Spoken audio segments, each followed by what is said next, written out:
Je cherchais le bouton sur mon petit micro. Salut, allô! Ah, c'est bon. Merci Seigneur. Merci Seigneur pour sa parole. Merci parce que c'est un médicament. Il faut l'honorer, cette parole-là. Amen. Parce que oui, est fait. Pour ceux qui la saisissent, hein, c'est dit, c'est la vie pour tous ceux qui la saisissent ou ceux qui la trouvent, mais c'est pas genre « Ah, je l'ai trouvée! » C'est ceux qui la prennent par exprès. Il y a une action de saisir la parole. Puis le message que j'ai pour vous ce matin, c'est un message que le Seigneur m'a parlé à moi, premièrement. C'est souvent comme ça que ça fonctionne. Hein, Joël? Le Seigneur, il nous parle à nous en premier. Des fois, il nous corrige nous autres en premier. Des fois, il nous encourage nous autres en premier. Puis après ça, on est capable de le donner. Puis, c'est quelque chose de vraiment de vivant en moi parce que c'est des choses, des fois on vit des choses difficiles. Tout le monde, des fois, vit des choses difficiles, incluant les pasteurs. Et le Seigneur, des fois, il a besoin de nous corriger nous autres-mêmes, il a besoin de nous encourager pour qu'on puisse vous encourager aussi ensuite. On va commencer par prier.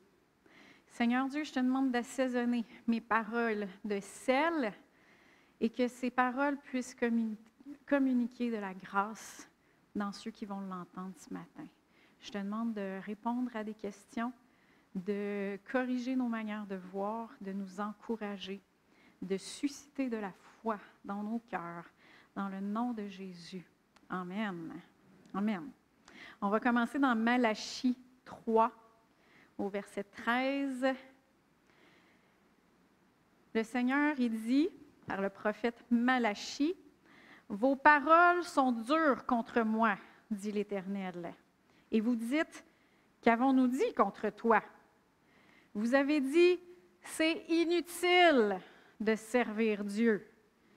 Qu'avons-nous gagné à respecter ses ordres et à marcher dans le deuil à cause de l'Éternel? Le maître de l'univers. Maintenant, nous déclarons heureux les hommes arrogants. Oui, ceux qui font le mal prospèrent. Ils mettent Dieu à l'épreuve et ils en réchappent. Est-ce que vous ressentez un peu de frustration dans ces paroles-là? Vous ressentez comme du découragement, las, même de la jalousie. Regarde, là, ça ne sert à rien de servir à Dieu. Eux autres, les méchants, ils font qu'est-ce qu'ils veulent, puis il n'y a rien qui leur arrive, puis ils sont heureux. Et là, le Seigneur, il dit, vos paroles sont dures. Puis aujourd'hui, lorsqu'on fait un choix de carrière ou quand on est en entrevue, le focus, c'est plus maintenant sur qu'est-ce que j'ai à y gagner dans ce travail-là. On passe à une entrevue, puis c'est la personne qui est interviewée qui demande c'est quoi mes avantages sociaux? C'est quoi que j'ai à y gagner de ce travail-là? Comment est-ce que je vais être payé? C'est quoi mes possibilités d'avancement? C'est quoi que la formation que la compagnie va me donner? C'est quoi l'environnement de travail que vous allez me fournir? Et c'est plus, le focus, c'est vraiment qu'est-ce que j'y gagne? Alors qu'il y a 20, 30, 40 ans, le focus était plus sur, c'était l'employeur qui posait la question et puis il disait, qu'est-ce que tu as à nous donner? Qu'est-ce que tu as à amener à l'entreprise? Qu'est-ce que tu peux faire, toi, pour faire progresser l'entreprise? Comment est-ce que tu peux avoir un impact positif? Comment est-ce que tu vas être capable de combler le besoin du client tout en faisant prospérer la compagnie ou l'entreprise? C'était un autre focus. C'était pas juste qu'est-ce que j'ai à y gagner, mais qu'est-ce que j'ai à offrir. Et évidemment, il y a un balancier à avoir là-dedans. Des fois, le balancier va tellement d'un côté que là, c'est pour ça qu'il est tellement de l'autre bord après. Le balancier fait toujours ça. Hein? Et Mais cette idéologie-là de qu'est-ce que j'y gagne, c'est entrer dans la façon dont les gens approchent même leur relation avec Dieu. Qu'est-ce que j'y gagne? Ça détermine même si les gens viennent à l'Église ou non. Qu'est-ce que je gagne d'être là ou pas? Et même, ça va teinter leur implication dans leur service avec Dieu. Qu'est-ce que j'y gagne? Qu'est-ce que j'y gagne? Et le titre de l'enseignement ce matin, c'est « Qu'est-ce que j'y gagne? » Tu peux mettre ta petite image, c'est-tu là? Oui. Qu'est-ce que j'y gagne avec le petit cochon rose? Et là, je ne veux pas que vous soyez sur la défensive, surtout les plus âgés d'entre vous. Vous pouvez me dire, « Hey, Jessie, là, nous autres, là, quand on était jeunes, on se faisait dire « Servez, servez, servez », puis on a servi, puis on s'est brûlé. Puis on a négligé nos familles, puis on a manqué de sagesse, puis on manquait d'enseignement, puis on a fait du tort autour de nous. » Et c'est pas ça que je parle le matin. OK? Ce que je parle, c'est d'une attitude. Je parle d'une attitude de cœur. Puis, n'oubliez pas que je vous ai dit que Dieu m'a parlé à moi avant que je vous en parle. Dans Malachie 3, Dieu il dit que les paroles des Israélites contre lui étaient dures. Il disait, ça ne sert à rien. Ça ne sert à rien de servir Dieu. Qu'est-ce qu'on a gagné à garder ses ordres, puis à marcher dans le deuil? Marcher dans le deuil, c'est une attitude extérieure de repentance. C'était ça le deuil. Quand il mettait le deuil, c'était une attitude extérieure de repentance. Et on va aller voir dans Psaume 73, on va commencer au verset 12.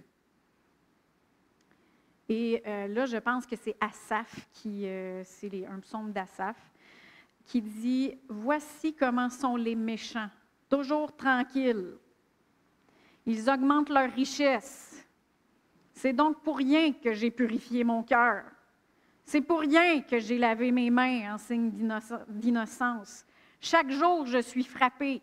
Tous les matins, je suis repris. » C'est le même discours. Ça ne sert à rien de servir à Dieu. Eux autres, ils font ce qu'ils veulent, puis ils ont du fun. Puis, ils sont heureux. Moi, je voudrais faire la même chose qu'eux autres, mais ma conscience, ça ne me le permet pas.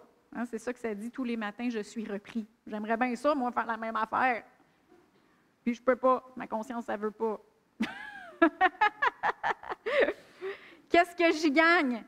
Qu'est-ce que ça change si je suis là les vendredis soirs ou pas à jeunesse? Qu'est-ce que ça change si je suis là, puis je ne suis pas là le dimanche matin? Qu'est-ce que ça change si je ne suis pas à prière le mardi ou le mercredi soir aux études bibliques? Qu'est-ce que ça change? Puis je ne dis pas ça de façon condamnante, là. Si vous n'êtes pas là, une de ces réunions-là, je ne suis pas en train de dire que vous êtes en train de dire de penser comme ça, là. Ne pensez pas que... Mais ça peut teinter nos manières de penser. Qu'est-ce que j'y gagne? Et dans Psaume 73, 15, c'est le même psaume qui parlait des méchants, là, comment est-ce qu'eux autres ils peuvent faire ce qu'ils veulent, puis moi je ne peux pas. Il disait, si je disais, je veux parler comme eux, alors je trahirais tes enfants. Fait que là, il dit, j'aimerais bien ça, moi dire la même affaire qu'eux autres, mais je ne peux pas, moi, sinon je trahirais. Tu sais. Et quand j'ai réfléchi pour comprendre cela, la difficulté a été grande à mes yeux. Fait qu'il a essayé de comprendre ça. Ça a été difficile jusqu'au moment où je suis entrée dans les sanctuaires de Dieu. Et où j'ai prêté attention au sort final des méchants. Il y a deux choses. Le sort final des méchants, des fois, on ne le voit pas sur cette terre. Il ne faut pas s'arrêter à ce qu'on voit maintenant. Mais ce que je veux mettre l'accent dessus, c'est qu'il a compris lorsqu'il est entré dans le sanctuaire de Dieu. Et c'est là qu'on comprend. C'est la même chose pour nous. Quand on comprend, c'est quand on entre dans la présence de Dieu. À quoi ça sert? Qu'est-ce que j'y gagne? On comprend quand on rentre dans la présence de Dieu. Amen. Dans le psaume 84, au verset 11 et 13, ça nous dit « Mieux vaut en effet un jour dans tes parvis que 1000 ailleurs. J'ai choisi de me tenir sur le seuil de la maison de mon Dieu, plutôt que de résider sous les tentes de la méchanceté. Car l'Éternel est un soleil et un bouclier. L'Éternel donne la grâce et la gloire. Il ne refuse pas le bonheur à ceux qui marchent dans l'intégrité. Éternel des armées, heureux l'homme qui se confie en toi. » Alors ici, le psalmiste parle de se tenir sur le seuil de la maison de Dieu. Et lui, il ne pouvait pas aller plus loin, hein? Parce que dans le temps, les Hébreux, s'il n'était pas un grand prêtre, il ne pouvait pas y aller dans le Saint des Saints, puis c'était le grand prêtre, puis une fois par année. Mais nous, on est appelés à aller beaucoup plus loin que juste sur le seuil de la maison de Dieu. Parce qu'il nous a donné accès derrière le voile, hein, ça nous dit dans Hébreux, dans la présence de Dieu, par le sang de Jésus, par son corps brisé.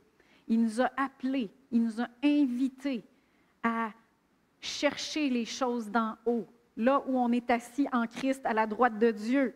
Il nous a dit qu'on peut entrer avec assurance devant le trône de sa grâce.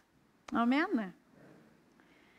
Et ça nous dit ici que l'Éternel Dieu est un soleil, un bouclier, grâce ou bienveillance, bonheur. C'est tellement ce que les gens y recherchent aujourd'hui, hein? C'est le bonheur. Puis on entend souvent des phrases comme on crée notre propre bonheur. Ou le bonheur, ce n'est pas quelque chose qu'on fait, ce n'est pas un lieu, mais c'est un état d'esprit. Et il y a une part de vérité là-dedans, mais il n'y a pas de bonheur. Le véritable bonheur se trouve juste en Dieu. Amen. Et si on regarde au verset 12, ça dit « Il ne refuse pas le bonheur à ceux qui marchent dans l'intégrité. » Mais si on regarde dans la version second 21, ça dit « Il ne refuse aucun bien à ceux qui marchent dans l'intégrité. » Aucun bien. Ici, on voit la provision de Dieu. Psaume 16, 11, ça nous dit « Tu me feras connaître le sentier de la vie. Il y a abondance de joie devant ta face, des délices éternelles à ta droite. » Des délices éternelles. Dans la Darby, ça dit « Ta face est un rassasiement de joie. Il y a des plaisirs à ta droite pour toujours. » On a tout à gagner à servir Dieu. Tantôt, on disait, qu'est-ce que ça sert de servir Dieu? Mais quand on rentre devant sa face, quand on rentre devant sa présence, on voit qu'on a tout à gagner. Parce que devant sa face, il y a un rassasiement de joie, des délices, des plaisirs éternels. Et la plupart des plaisirs que les gens recherchent aujourd'hui sont éphémères. Ils ne durent pas. Et même, ils détruisent notre vie. Tous les plaisirs du péché, ça l'amène la mort. Tous les plaisirs du péché, ça détruit notre vie. Ils sont éphémères. Et vu que les gens, on est beaucoup dans la gratification instantanée dans notre génération, puis pas juste dans notre génération, là, c'est de pire en pire, je dirais.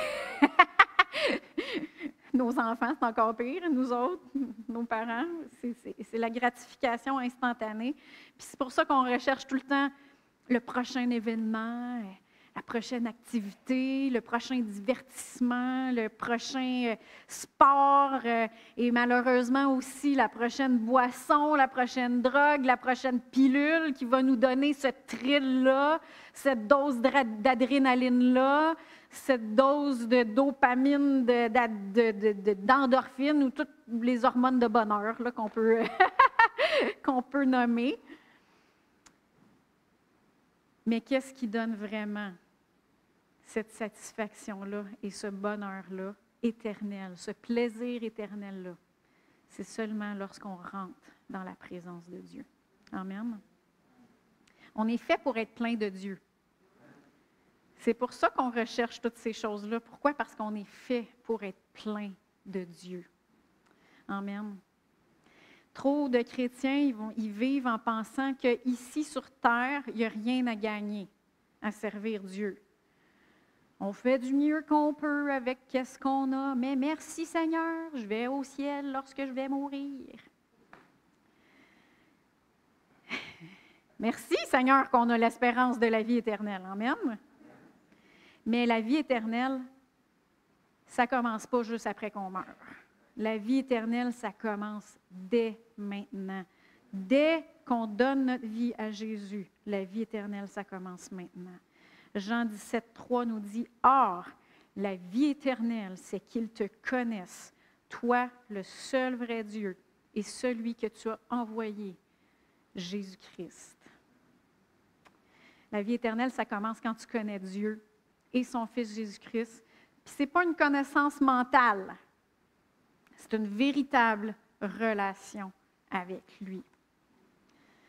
1 Timothée 4,8 dans la Bible du Sommeur, ça nous dit « Entraîne-toi plutôt à rester attaché à Dieu. » Piété, c'est difficile à comprendre, hein? Piété.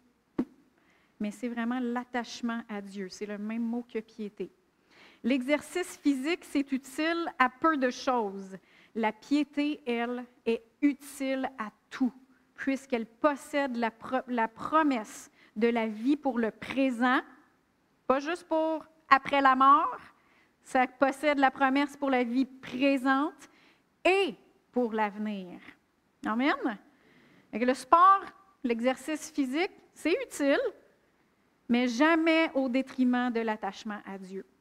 Amen? Il ne faut jamais que ça soit plus utile à nos yeux que de l'attachement à Dieu. Amen? Parce que c'est la vie. C'est la vie pour le maintenant, puis c'est la vie pour le après. Amen. Ah, ben oui, je sais que Dieu il est avec moi. Il me tient la main pendant que je coule jusqu'au fond du trou. Non! Jésus a vaincu la mort. Il a vaincu la mort pour qu'on vive une vie de victoire, pas une vie de défaite.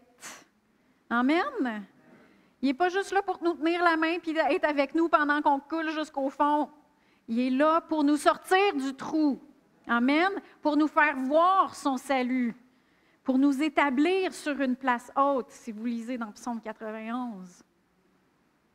Amen.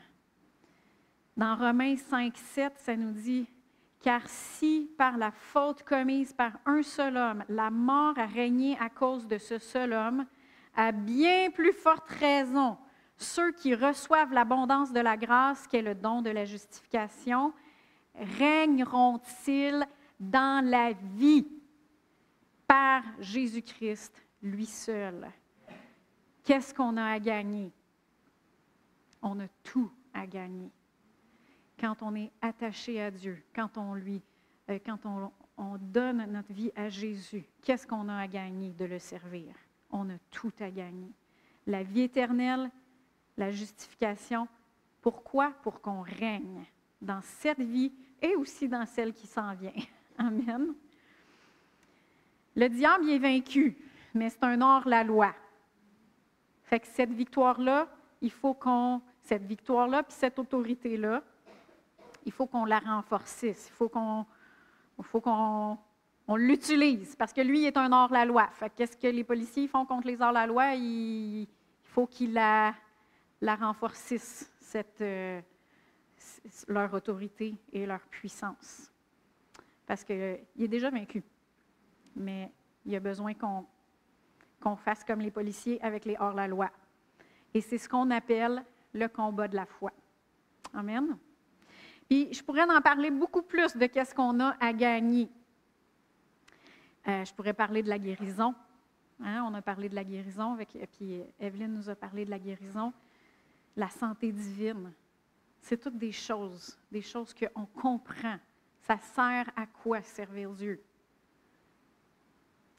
On gagne tout à servir Dieu. Amen. Puis maintenant, par contre, qu'on a établi qu'on a tout à gagner à servir Dieu, il y a une autre question à adresser. Qu'est-ce que ça coûte? Qu'est-ce que ça coûte servir Dieu? Ou une autre façon de le dire, c'est quoi la pogne? C'est quoi la pogne? Dans les compagnies, des fois, on reçoit des téléphones, puis là, on a une compagnie de fenêtres. On peut vous offrir une évaluation gratuite. Ou avec les systèmes de chauffage ou en tout cas, ouais, c'est ça, ces affaires-là. Là. Ou même la nourriture, on a une belle boîte de nourriture gratuite, goûtez-y! C'est quoi la pogne? C'est quoi ça coûte? La Bible nous dit dans Luc 14, 27 à 30, « Et quiconque ne porte pas sa croix et ne me suit pas ne peut être mon disciple. Car lequel d'entre vous, s'il veut bâtir une tour, ne s'assied pas d'abord pour calculer la dépense et voir s'il a de quoi la terminer, de peur qu'après avoir posé les fondations, il ne soit pas capable d'achever, et que tous ceux qui le verront ne se moquent et ne disent « Cet homme a commencé à bâtir et n'a pas été capable d'achever. » Quand on bâtit une maison, on calcule comment ça coûte. Est-ce que ça serait poche d'arriver, puis de mettre les fondations, puis oups, manque de fonds, pas finir ton projet. C'est la même chose dans la vie spirituelle. Il faut évaluer qu'est-ce que ça coûte. Qu'est-ce que ça coûte? C'est très québécois, ça.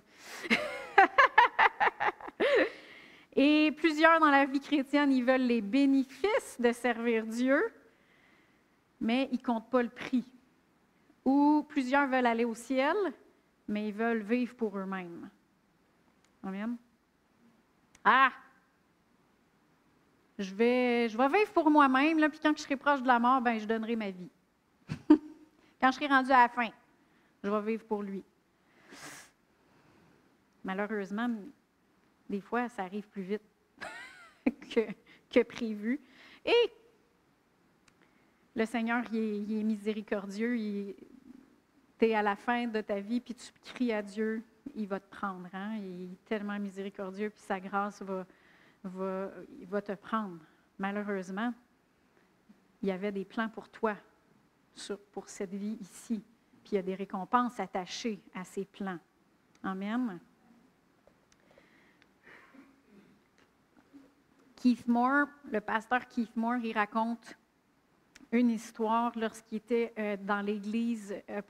lorsqu'il était à l'école de guérison. Il a été enseignant plusieurs années à Réma, à l'école de guérison. Puis il y avait un couple qui était là. Je ne me rappelle pas de tous les détails de l'histoire, mais il y avait un couple qui avait besoin de guérison. Je ne me souviens plus si c'était pour eux ou pour leur fils, mais ça ne l'avançait pas. Keith Moore, il voyait qu'il n'y avait comme pas les résultats il voulait que ça l'avance plus que ça. Il voulait qu'il y ait plus de progrès que ça dans la guérison, puis tout ça.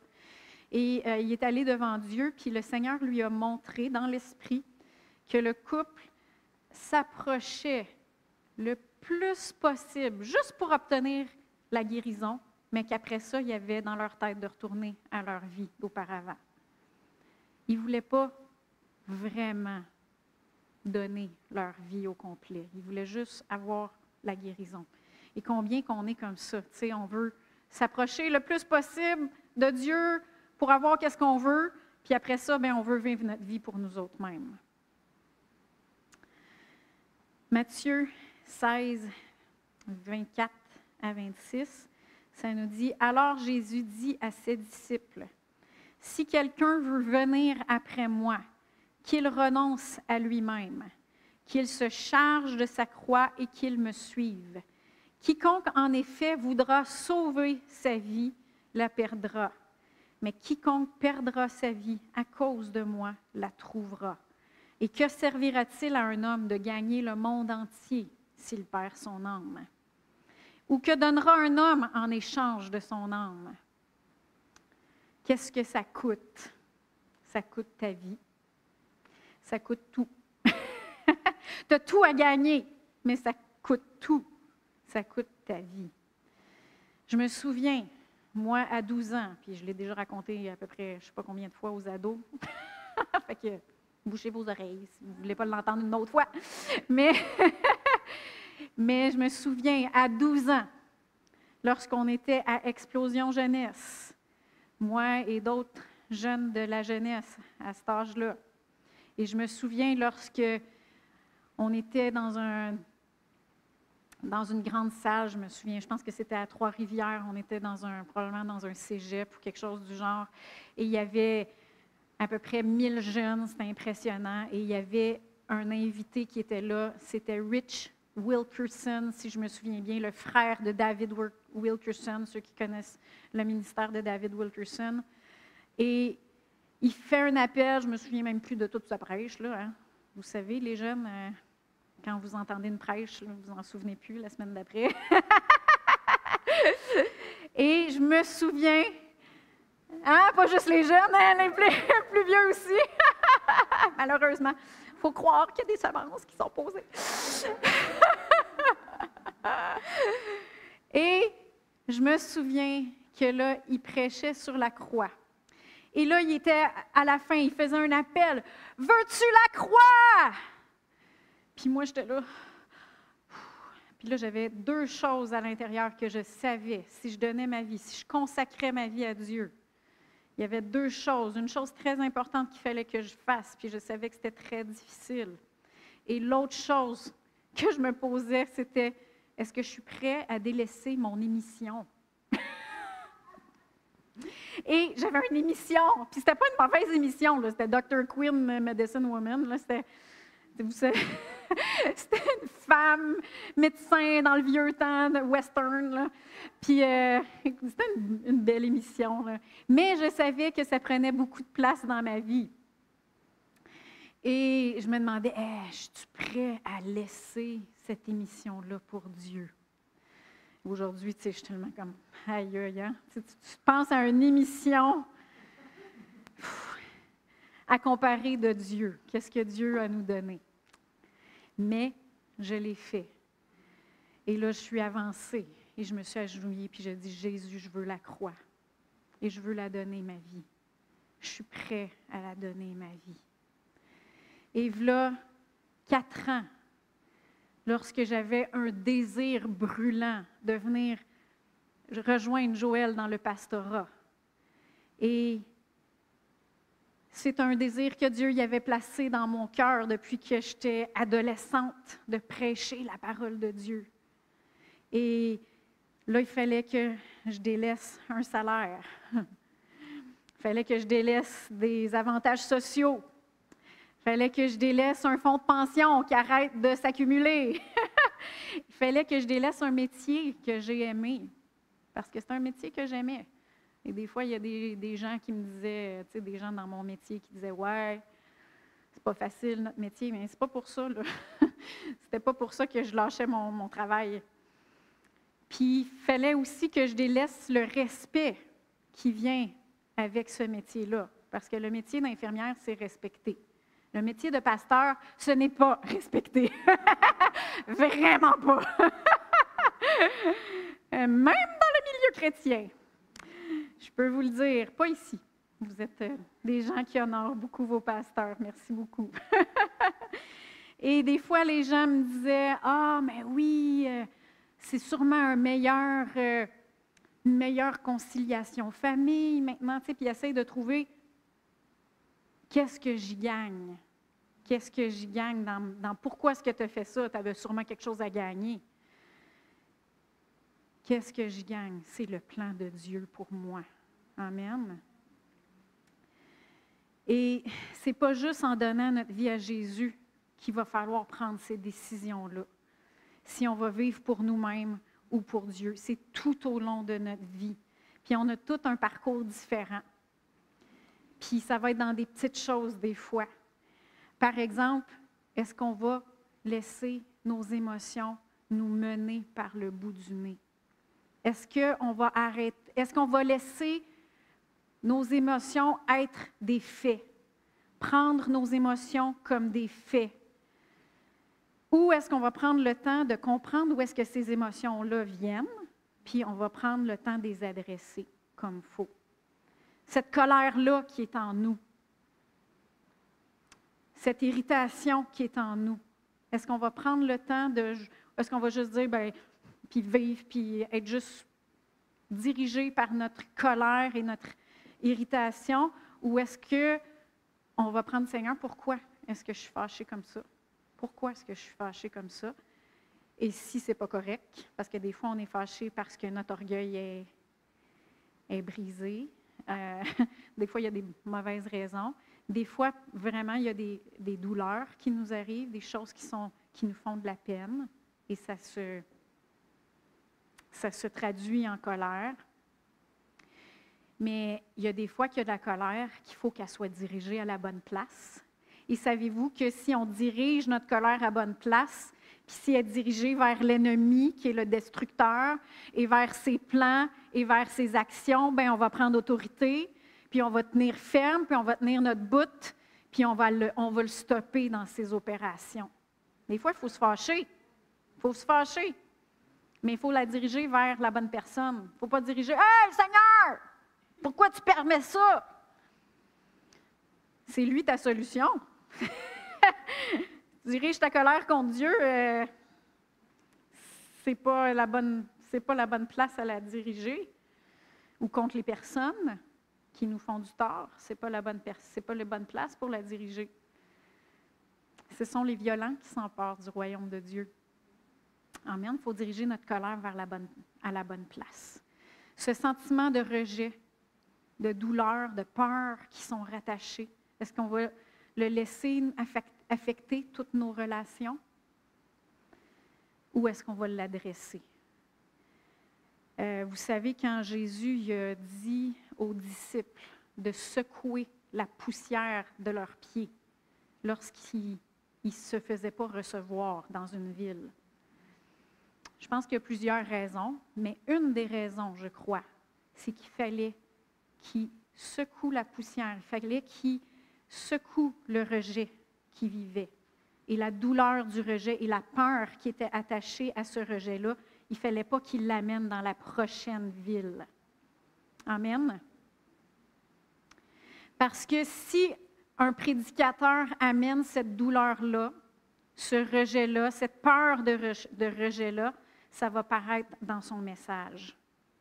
Ça va paraître dans ce qu'il est en train de dire. Et ça va le rendre, ce message-là, dur. Ah, on sait bien, vous autres, là, vous écoutez pas, ou, tu sais, il va avoir une teinte dans le message. Il va déjà avoir quelque chose. Puis c'est la même chose, pas juste pour les prédicateurs, c'est la même chose pour toutes nous. On va avoir une manière d'aborder les gens. Moi, des fois, on va déjà les tenir loin de nous dans la manière qu'on parle parce qu'on ne veut plus se faire rejeter. C'est des choses, ça, tu sais, abandonner notre vie, là, donner notre vie à Dieu, c'est ça aussi. Amen.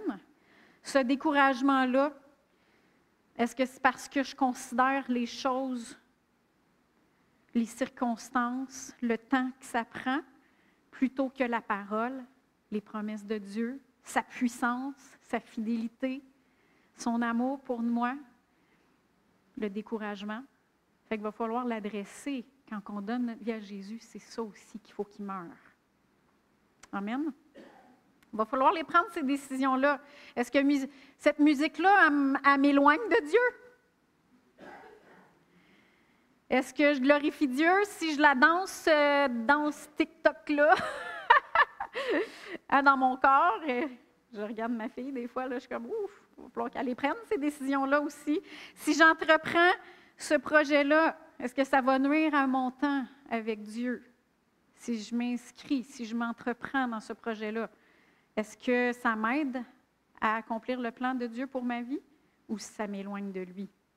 Parce que des fois, les gens ils ont une idée ah, le plan de Dieu pour ma vie, le plan de Dieu pour ma vie. Il ne va pas s'accomplir tout seul, le plan de Dieu pour ma vie. Il faut qu'on fasse les pas dans cette direction-là, sinon ça ne s'accomplit pas. Puis il y a des décisions qu'il va falloir qu'on prenne. Est-ce que ça m'amène plus proche? Puis il y a le plan général de Dieu, qui est d'avoir une communion avec lui. Le plan général de Dieu, qui est d'être un témoin. Le plan général de Dieu, qui est de vivre dans la victoire. Amen. Mais il y a le plan spécifique aussi. Par exemple, moi, j'étais appelée à la musique. Si je ne pratique pas, si je n'avais pas pratiqué, si je n'avais pas investi du temps, si je n'étais pas là pour être ici, m'investir, je n'aurais pas pu entrer dans ce plan-là. Amen? Amen. Est-ce que cette relation-là m'éloigne de Dieu? Ma mère, elle me dit que dans le temps, dans les années 80, il y a eu un grand réveil dans les années 80. Quand ils donnaient leur vie à Jésus, là, les amis, ils se sauvaient toutes. Ils ne restaient pas. Tu perdais tous tes amis quand tu donnais ta vie à Jésus. Amen, hein, c'est ça. Puis là, je ne vous dis pas de tout lâcher vos amis. Je ne vous dis pas de lâcher vos amis à cause de « Hey, mon pasteur, elle m'a dit que je ne pouvais plus jouer avec toi! » Non, ce n'est pas ça que je suis en train de vous dire. Mais combien de personnes y ont eu des amis ou des relations négatives qui les ont éloignés de Dieu puis qui ne suivent même plus Jésus? Moi, je peux vous en nommer plusieurs. Même avec des soi-disant chrétiens qui n'étaient pas chrétiens, en fait. On pourrait dire qu'ils étaient chrétiens pour séduire.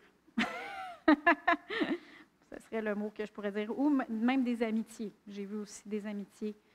C'était des amitiés chrétiens, mais qui n'étaient pas consacrées à Dieu. Et c'est ça. Ça les a éloignés de Dieu. Et il va falloir les prendre, ces décisions-là. Parce que quand on ne prend pas la décision, quand on ne prend pas le choix pour Dieu ou de perdre notre vie, ça, c'est toutes des petites choses que je nomme comme ça, mais quand on ne la prend pas, cette décision-là, qu'est-ce qu'on fait? On est en train de la prendre, la décision, en fait. Hein? On ne prend pas la... « Ah, je ne sais pas quoi choisir. » Bien, tu es en train de la faire. Tu es en train de la prendre, la décision. Et il y en a peut-être qui veulent se faire baptiser. Vous avez vu l'annonce. Il y en a peut-être qui veulent se faire baptiser cette année. Calculer le prix. Parce que, en fait, c'est ça que ça représente. Ça représente que quand on donne notre vie, c'est notre engagement. Notre vieille vie, elle meurt. Quand on est en dessous de l'eau, ça représente qu'on est mort en Christ et qu'on vit. Maintenant, on ne vit plus pour nous. On vit pour Dieu, pour Jésus. Amen. Ah, la religion, ça t'empêche de tout faire. Moi, je fais ce que je veux, fait que je suis libre. Ça, on entend ça, hein? Bien, si tu es obligé de suivre tes émotions, si tu es obligé de te plier à tous tes désirs, peu importe leurs conséquences, si tu es obligé et tu es pris dans le péché, je m'excuse, mais tu n'es pas libre. Tu sers ce que tu es obligé de faire. Les gens disent « Ah, ben, je peux arrêter quand je veux. » Essaye donc d'arrêter, voir. Et même si tu as une bonne hygiène de vie, parce que moi, j'avais des collègues qui avaient une très bonne hygiène de vie, tu sais, c'était des gens qui étaient sensés et qui avaient une belle vie de famille, etc. Même si tu as une bonne hygiène de vie, tu es limité à ce que tu veux et ce que tu peux faire pour toi-même. Tandis qu'avec Dieu, il n'y en a pas de limite. Amen. Son plan pour nous est bien meilleur et au-delà de ce que nous pouvons penser pour nous-mêmes. Amen. Psaume 37, 4 nous dit « Fais de l'Éternel tes délices et il te donnera ce que ton cœur désire. » Dans Actes 13, 2, ça dit « Pendant qu'ils servaient le Seigneur dans leur ministère et qu'ils jeûnaient. » On parle de Paul, Barnabas, il y avait d'autres leaders qui étaient là à Antioche, pendant qu'ils servaient le Seigneur, dans leur ministère, qu'ils jeûnaient, le Saint-Esprit dit, « Mettez-moi à part Barnabas et Saul pour l'œuvre à laquelle je les ai appelés. » C'était lorsqu'ils étaient là. Ils étaient là. C'était lorsqu'ils servaient Dieu ensemble. C'était lorsqu'ils étaient en train de jeûner. C'est quoi jeûner? C'est mettre notre chair en dessous. Mettre des choses qu'on aime de côté pour se consacrer à lui. C'est là que le Saint-Esprit a parlé. C'est là qu'il les a amenés plus loin. Fait que c'est important. Ça compte si on est là ou pas. Amen. Et Matthieu 16, 25b, ça dit, « Mais quiconque perdra sa vie à cause de moi la trouvera. » Puis c'est pas juste de mourir pour Jésus. C'est pas juste d'être un martyr. Il parle de toutes ces petites choses-là dont je vous ai parlé. Qu'est-ce que ça coûte servir Dieu? Ça coûte absolument tout. Mais on n'a absolument rien à perdre. On a tout à gagner. Amen. Puis ça me rappelle le témoignage d'André. André nous a raconté son témoignage qu'à un moment donné, il voulait en finir. Il avait le gun loadé devant lui. Il était loin de Dieu. Il avait déjà donné sa vie à Jésus, mais il était rétrogradé. Et il avait le gun loadé devant lui. Il voulait en finir. Et il a eu la bonne idée, inspirée de Dieu, d'appeler Jean-Luc Bourgard, qui était celui qui l'avait amené au Seigneur. C'était son père spirituel. Il l'a appelé. Et Jean-Luc a su qu'est-ce qui était en train de se passer. Puis Jean-Luc a eu la parole inspirée de Dieu. Il dit, « Bien, tant qu'à mourir, meurs donc à toi-même, puis vis pour Jésus. » Et André, il dit qu'il a dégrisé tout d'un coup. Ça a été une lumière. Et il est encore parmi nous aujourd'hui à cause de cette lumière-là. Amen. Amen.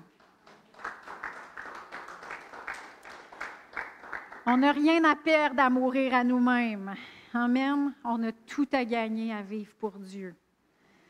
Puis j'aimerais finir ce matin en conclusion, parce que j'ai voulu apporter un ballon entre notre focus de juste qu'est-ce que j'y gagne, qu'est-ce que j'ai à y gagner. Et de faire passer ce focus-là à aussi, bien, qu'est-ce que moi je peux offrir? On a un ballon à avoir là-dedans.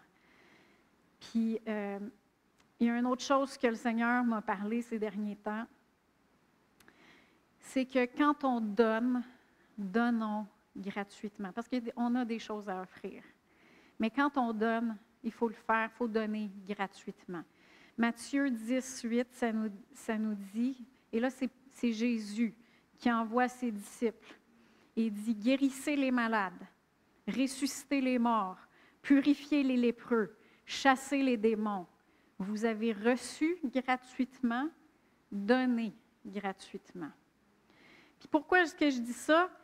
Parce que ça peut être décevant, et même décourageant, et même frustrant quand on donne tout de nous-mêmes. Quand on investit du temps, quand on investit de l'énergie, puis nos ressources, puis qu'il n'y a pas le retour qu'on pensait, qu'il n'y a pas le retour qu'on s'attendait. C'est un petit peu comme Mélodie et Naomi, il y a quelques années, m'ont parlé d'un événement que les profs y avaient organisé à l'école, au secondaire. Puis probablement que les profs ont impliqué des jeunes dans l'organisation, puis tout ça, parce que d'habitude, c'est ça qu'ils font. Mais presque personne avait participé à l'événement. Ça avait été comme un flop. Est-ce que vous pensez que ça doit être vraiment frustrant et décevant pour les profs? Tu sais, tu t'investis, tu fais tout ça, puis là, les jeunes ne participent pas. Puis, est-ce que c'est parce que le projet n'était pas cool? Probablement pas, parce que si les jeunes y avaient participé, C'est ça qui aurait rendu le projet cool. Mais c'est la même chose pour nous autres. Il y a des fois qu'on donne en tant que parents, en tant qu'époux, épouse, en tant que gestionnaire, en tant que pasteur. C'est la même chose même en tant que disciple de Jésus. Des fois, on va donner. Et là, Jésus nous dit, donnez gratuitement, même s'il n'y a pas le retour qu'on aurait aimé. C'est plus facile quand c'est pour une bonne raison, hein, qu'il n'y a pas le retour. C'est plus difficile quand que la raison, c'est « Ah, ça ne me tente pas » ou parce qu'ils ont trouvé quelque chose de plus important à faire. Qu'est-ce qui est plus important que Dieu? Qu'est-ce qui est plus important que Dieu? Mais c'est sûr qu'en tant que parent d'enfants mineurs, c'est pas supposé de passer, là. Ça ne me tente pas. Tu vas le faire, ton ménage, pareil. Même si ça ne te tente pas. Ou ça ne me tente pas d'aller à l'école, mais tu y vas pareil. Mais il y a un moment donné où est-ce qu'il faut laisser aller. Et que quand on donne, est-ce qu'on est en train de donner? Vraiment donner, c'est quoi? C'est donner gratuitement. Hein? Est-ce que vous vous souvenez de Jésus quand il a prêché son message sur « Mangez mon corps et buvez mon sang ». Ça n'a pas passé. Hein? Ça n'a pas passé. Jean 6, 60 nous dit que les disciples, après l'avoir entendu, beaucoup de ses disciples, on parle de ses disciples, dire « Cette parole est dure, qui peut l'écouter? » Puis là, Jésus, les prochaines paroles qu'il a dit, ça n'a pas aidé son cas. Là. Il n'a pas dit « Ah, attendez, là, vous ne comprenez pas comme faux. » là. Il a juste dit d'autres affaires qui a comme vraiment, ça l'a empiré. Là. C'était comme aïe aïe. Puis dans Jean 6, 66, c'est écrit « Dès ce moment, beaucoup de ses disciples se retirèrent et arrêtèrent de marcher avec lui. » Et tout de suite après, Jésus il se tourne à ses 12, les 12 disciples que Dieu lui a dit de choisir, qui a prié toute une nuit avant de les choisir. Et là, il se tourne vers ses disciples, ses plus chers amis. Puis il se tourne vers eux. Et Jésus dit alors aux 12, « Et vous, ne voulez-vous pas aussi vous en aller? » Il ne retient même pas. Il n'est même pas en train de dire, « Hey, attendez, là, je vais vous expliquer. Partez pas, là. Soyez pas offensés pour ça, là. C'est pas ça que je voulais dire. » Non, non. Il n'a rien expliqué. Il a juste dit, « Puis vous autres, est-ce que vous voulez vous en aller aussi? » Il les laissait libres, complètement libres. Puis il savait que s'ils s'en allaient, qu'est-ce qu'il laissait? C'était à leur désavantage. Il laissait la vie éternelle. Il laissait la provision. Il laissait la guérison. Il laissait toute la vie que Pierre a eue, que Jean a eue. C'était toute une mission qu'il avait là, comme apôtre, d'établir puis d'annoncer la bonne nouvelle. Non, il les laissait aller parce qu'il donnait gratuitement. Pierre, heureusement, il a dit « Où irions-nous? C'est toi qui as les paroles de la vie. » Il a eu le bon sens. Il faut l'aimer, Pierre, quand même. Hein? Même s'il n'a pas tout fait parfait, mais il y a eu certaines bonnes choses. Il honorait la parole de Dieu. Puis c'est ça qu'il faut faire, nous autres aussi. Premièrement, il faut évaluer. Pourquoi est-ce qu'on est en train de faire ce qu'on fait? Est-ce que c'est vraiment quelque chose que Dieu nous demande de faire? Si oui, notre motivation devrait être toujours l'amour. Je le fais pour Dieu, par amour pour Dieu. Je le fais par amour pour les autres. Puis s'ils ne le reçoivent pas, ils sont libres. On les laisse libres. Amen. Donnons. Nous avons reçu gratuitement. Donnons gratuitement. Attendons-nous à Dieu. C'est lui qui fait croître, puis c'est lui qui est notre récompense. Amen. Marco. Oh, t'es là. C'est rare que je regarde dans la première rangée. J'aimerais ça qu'on prenne du temps ensemble. Vous pouvez vous lever. Quelle heure qu'il est? Ah, il est quand même pas pire tôt. J'aimerais ça qu'on puisse prendre du temps. Je vais le dire, dans mon temps, on avait des appels, ce qu'on appelle des temps de consécration, où est-ce que les gens pouvaient venir à l'autel et se consacrer à Dieu. Et j'aimerais ça qu'on fasse ça aujourd'hui. On ne le fait pas souvent. Et justement, qu'est-ce qu'on a à perdre? Hein? De prendre ce temps-là, à part d'aller manger plus vite. Fait que je vous invite à penser à ce que je viens de vous dire, de recevoir l'invitation que Dieu a pour vous. Vous avez tout à gagner.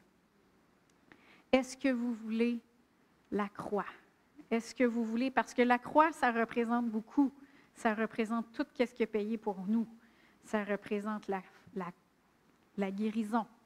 Ça représente la provision. Ça représente la victoire. Parce qu'à cause de ça, ça représente la victoire sur le péché. Ça représente qu'on peut régner dans cette vie. Parce qu'il n'est pas arrêté à la croix. Il est ressuscité aussi ensuite. Donc, je vous invite, Marco va chanter un chant, puis je vous invite à juste venir, puis vous poser la question, Seigneur, je ne veux pas juste te servir pour qu'est-ce que j'ai à gagner, mais je veux tout te donner. Je veux t'aimer parce que tu m'as aimé le premier.